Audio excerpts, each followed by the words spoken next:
Courtroom was silent except for the shuffle of papers and the clink of Derek's lawyer adjusting his pen. He stood, looked straight at the judge, and said, "Your Honor, she's dangerous.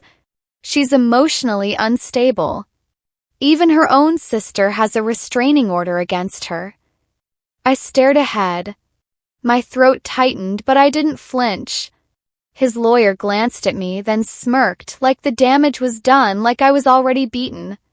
I didn't say a word, not because I didn't want to, but because I knew the truth had a way of showing up when you least expected it.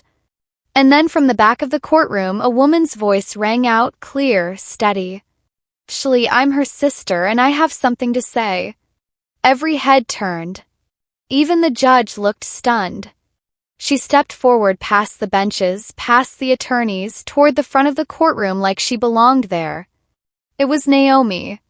And in that moment, everything changed. "My name is Alina Kerr. I used to think I had a good sense for people. I work as a school counselor. I've spent years helping teenagers open up about things they thought they'd never say out loud. But somehow I didn't see it in my own home. I didn't see who Derek really was until everything had already started to fall apart. We met at a university alumni event. He was magnetic, confident, and warm in that way that draws people in. Everyone liked him. I liked him. He made me laugh, asked thoughtful questions, and told me he admired how much I cared about my work. We talked for hours that first night. A year later, we were married. In the beginning, it felt like I had finally found someone who truly understood me. We bought a modest home in the suburbs. We had our son, Micah, 3 years into the marriage. Derek was charming and attentive. He brought me coffee every morning and made sure I had time for my hobbies. But slowly things changed. He started making small criticisms. He'd correct how I spoke to Micah. He'd raise an eyebrow when I talked about my day, as if my problems were silly or exaggerated. He didn't yell. Not then. He didn't slam doors or break things. Instead, he made me feel like I was overreacting, like I was sensitive and forgetful and not as smart as I thought. It was quiet manipulation, the kind that seeps in and makes you question whether you're the one doing something wrong. He began isolating me from the people who grounded me.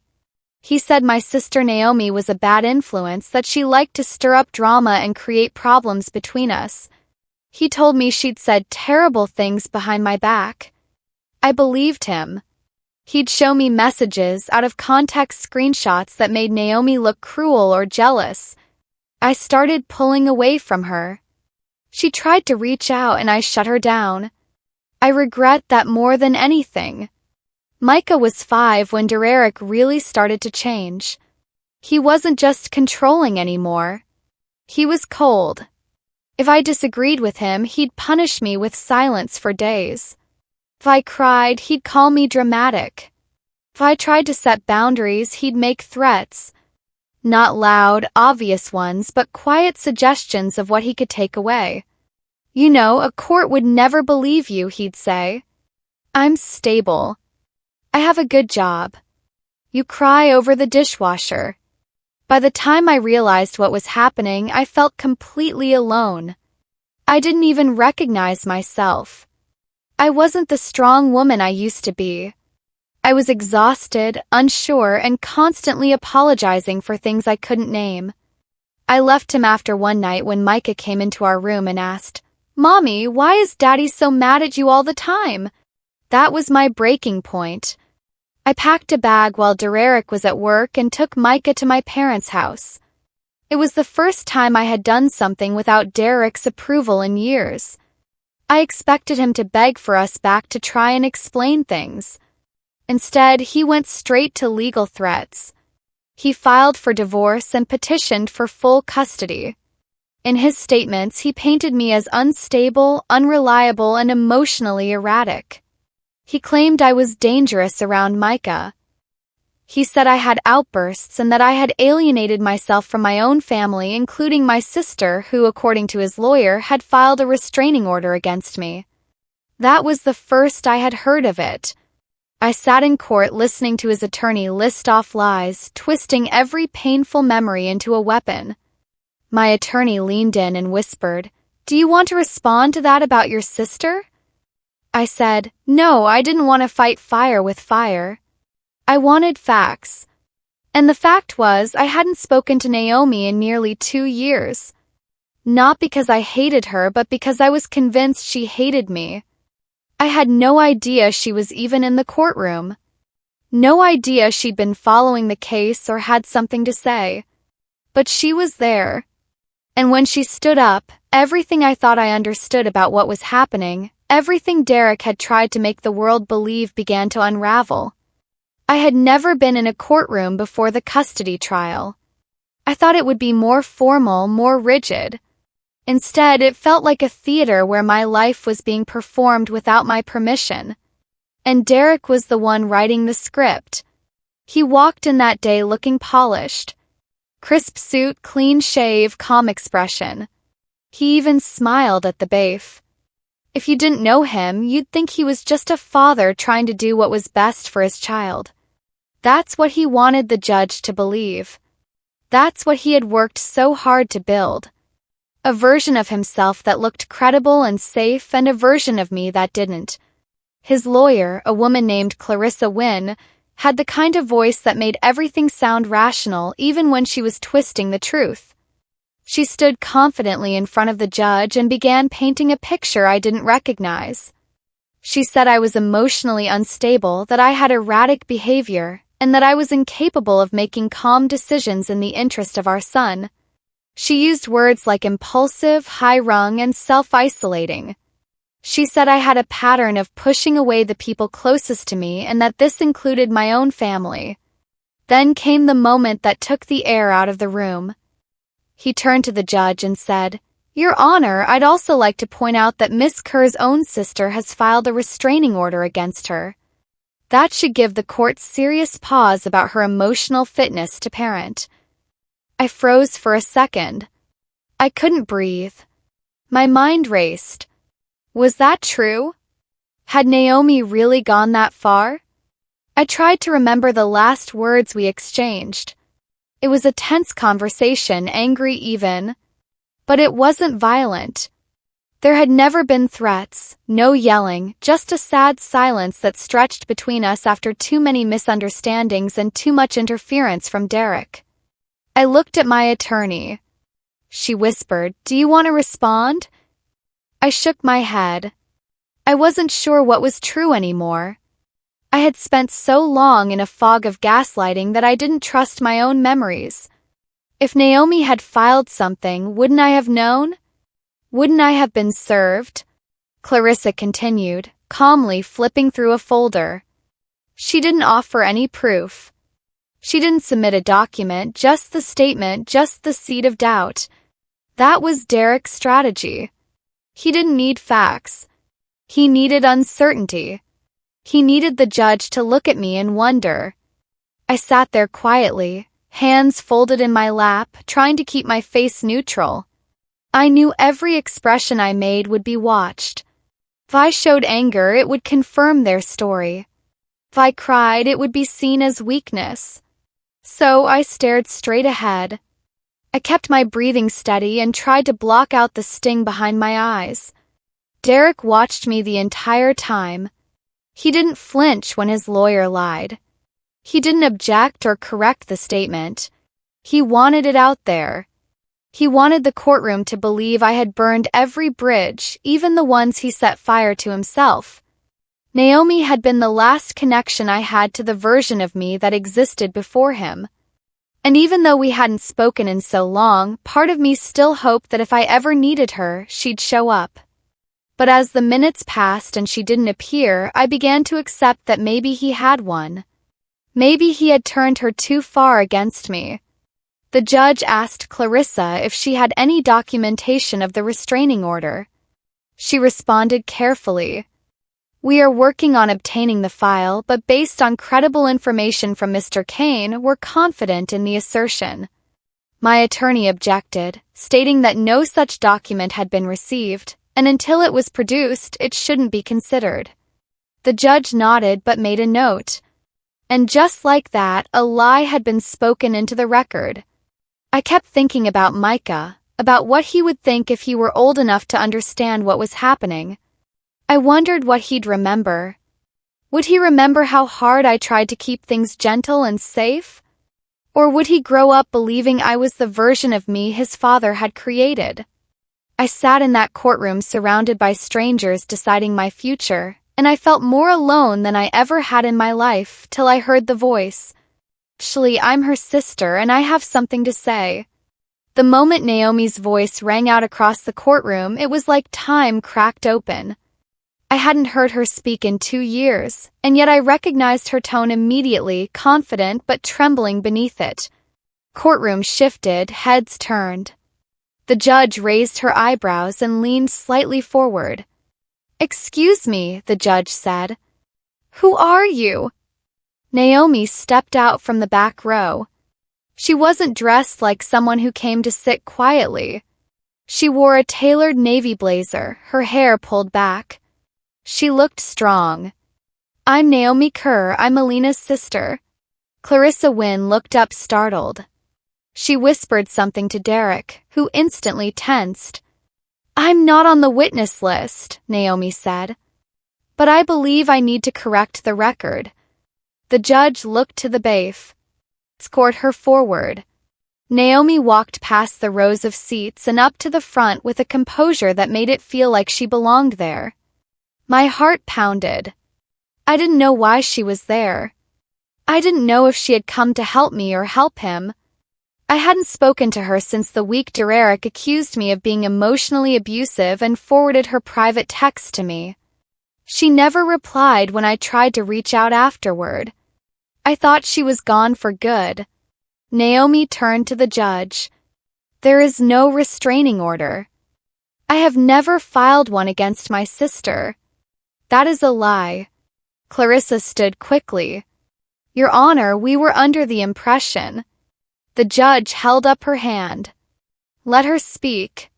Naomi looked at me, her eyes full of something I hadn't seen in years. Grief maybe, or regret. 2 years ago, I stopped speaking to my sister. I believed things about her that I shouldn't have.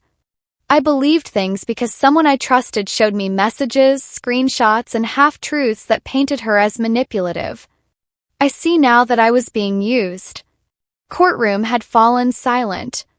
Derek sat frozen, his expression unreadable. He didn't interrupt, but I could see his jaw tighten. Naomi went on. "Derek told me she was unstable, that she was harming Micah emotionally. He said she was isolating herself on purpose and that she was paranoid. He said all she did was tear people down." She paused. I believed him because he was calm and convincing, because he always had a version of the story that made sense. And I didn't realize I was just one more person he needed to isolate her from. The judge leaned back in her chair, listening intently. "I didn't file a restraining order," Naomi said again firmly. "I would never do that. I cut contact because I was manipulated into thinking it was best for her. I was wrong. I felt my hands trembling. I hadn't realized how tightly I had been gripping the arms of the chair. I could hardly breathe. For months, I had been carrying the shame of being rejected by the one person who knew me better than anyone else. And now she was standing here telling the truth publicly, clearly. Naomi turned to face me fully. "I'm sorry," she said. "I should have called. I should have asked you directly. I'm here now and I want to help fix what I broke." The judge looked at Clarissa. "Counsel, would you like to explain why you submitted a claim without documentation?" Clarissa, ever composed, replied, "We relied on testimony from Mr. Kane and were in the process of verifying." "That will not be sufficient going forward," the judge interrupted. "False claims are taken seriously in my courtroom." Derek's face lost its usual composure. He glanced toward Naomi with a flash of something I hadn't seen before. Panic. I realized in that moment how much of his power relied on silence, on isolation, and Naomi had just shattered it in front of everyone. The judge addressed Naomi again. "Do you have anything else to add?" She nodded. "Just one thing. I want to go on record. I trust my sister. I believe she is a good mother, and I regret ever making her feel otherwise." For the first time in that entire trial, I felt seen, not just defended, but truly understood. Truth had stepped into the room in the form of the person who once walked away from me, and she had chosen to come back. The moment Naomi stood up, everything began to shift. Not just in the courtroom, but inside me. I had been quiet. I had chosen not to defend myself that day because I didn't want to play the game Derek was playing. I had chosen stillness instead of desperation. And Naomi filled the silence with truth. I picked it up and held it in my hand, my heart steady for the first time in what felt like forever. Derek walked past me without making eye contact. For once, he didn't have a smirk. Didn't try to say something subtle to undermine me. He just left. Naomi waited at the exit. When we stepped outside into the sunlight, she walked beside me, silent but present. That meant everything.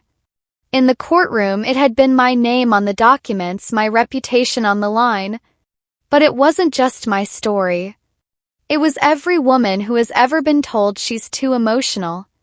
Every mother who's been accused of being unstable because she stood up to control. Every sister who didn't know she was being played until it was almost too late. Naomi's voice changed everything that day.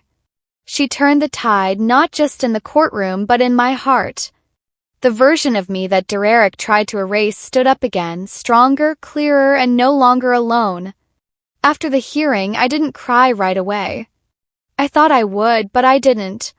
I think I was still holding my breath, waiting for something to go wrong, waiting for someone to tell me the relief I felt wasn't real, but it was. That night, I sat on the floor of Micah's room while he played with his toy cars. He lined them up on the rug like a little parade and asked if I would help him build a garage. I did.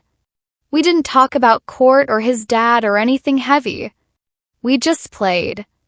And in the middle of it, he looked up at me and said, "You seem happy again." That sentence broke me. I held on to him tightly, whispering, "Thank you," over and over. He didn't know what he was thanking me for, but he hugged me back without hesitation. In the weeks that followed, I started to rebuild not just my custody case, but my sense of self. I joined a support group for women who had gone through emotional abuse during custody battles. I started seeing a therapist regularly. I began sleeping through the night again. Naomi and I met for coffee the next week. It wasn't easy. There was a lot of silence at first, a lot of painful honesty between sips of coffee and deep breaths. She told me how sorry she was for not asking questions, for assuming that Derek's version of me was true. I told her I wasn't proud of how I had shut her out, how I had ignored my own instincts in favor of his influence. We didn't try to pretend everything was perfect. We didn't call ourselves healed or whole. But we decided we were worth the effort. Sisters, even when the world tries to pull them apart, can still find their way back to each other. Custody case continued for a few more months. The judge's request for a psychological evaluation revealed clear patterns of controlling behavior in Derek. The evaluator's report confirmed what I had lived through. Slowly, piece by piece, the truth built its own record. Not just my words, but evidence. Eventually, I was awarded primary custody of Micah.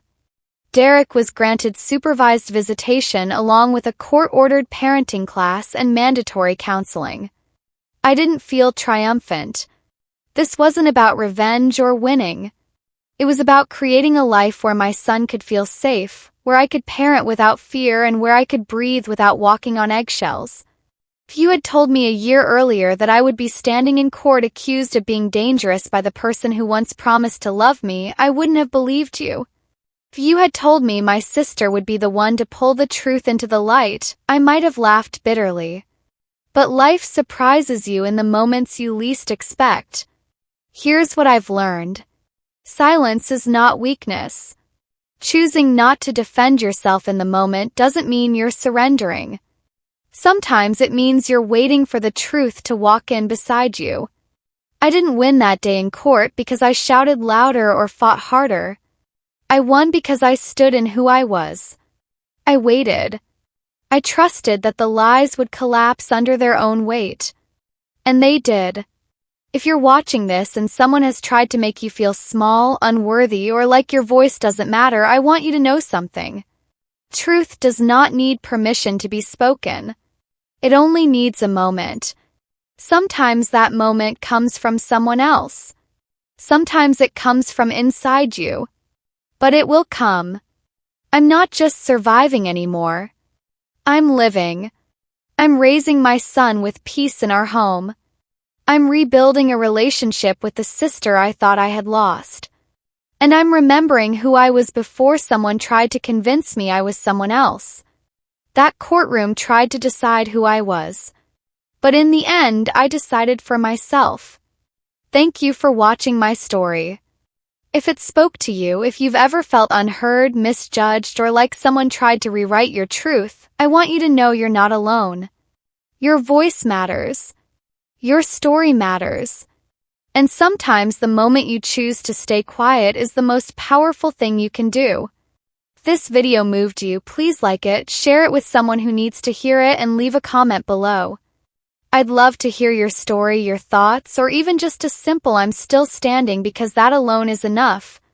And if you haven't already, subscribe to the channel for more real stories about strength, healing, and rising again. Because there's more to come. Take care of yourself and remember your truth has value even when someone tries to silence.